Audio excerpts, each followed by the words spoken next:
బుచ్చిరెడ్డిపాలెం నగర పంచాయతీలోని bypass road Krishnamahal సమీపంలో ఓ car ఇంటి ప్రహరీ గోడను ఢీకుని కాలువలో బోల్తా పడింది.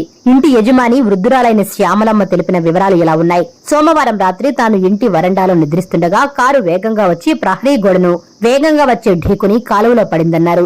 కారు ఢీకొట్టడంతో ప్రహరీ గోడతో పాటు కుళాయి పంపు కూడా ధ్వంసమైందని చెప్పారు. ప్రహరీ గోడ రాళ్లు తన సమీపంలో ఉండడంతో భయభ్రాంతులకు గురయ్యానన్నారు. ఈ ప్రమాదంలో ఎవరికీ ఏమీ కాకపోవడంతో స్థానికులు ఊపిరి పీల్చుకున్నారు. ఘటనా స్థలానికి చేరుకున్న పోలీసులు ప్రమాదం జరిగిన తీరుపై విచారిస్తున్నారు.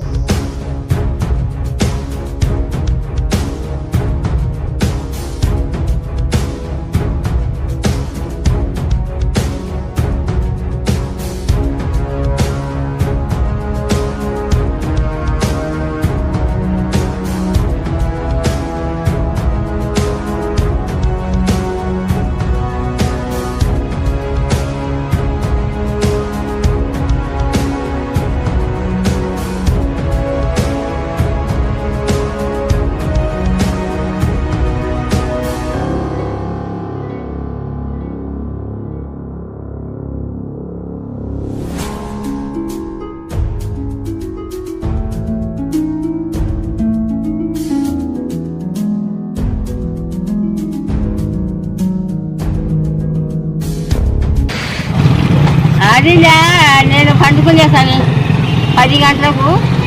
అది చెట్టు ఉంటుంది, చెట్టు కానీ వచ్చేసింది కాదు. వచ్చేసి ఆ గోడ చెప్పేసింది, బోరింగ్ పోయింది, ఆ గోడ పోయింది. నా ఇంట్లో అంతా రాళ్ళన్నీ పోయింది. అవి ఏం చేస్తాడో దేవుడు. నాకే సాలమ్మ, సినిమా సాలమ్మ. వాళ్ళకి ఏమైందో కానీ నా వాటికి ఏం కాదు. నీ దయతో నేను మీ దయతో నేను బతుకుతా.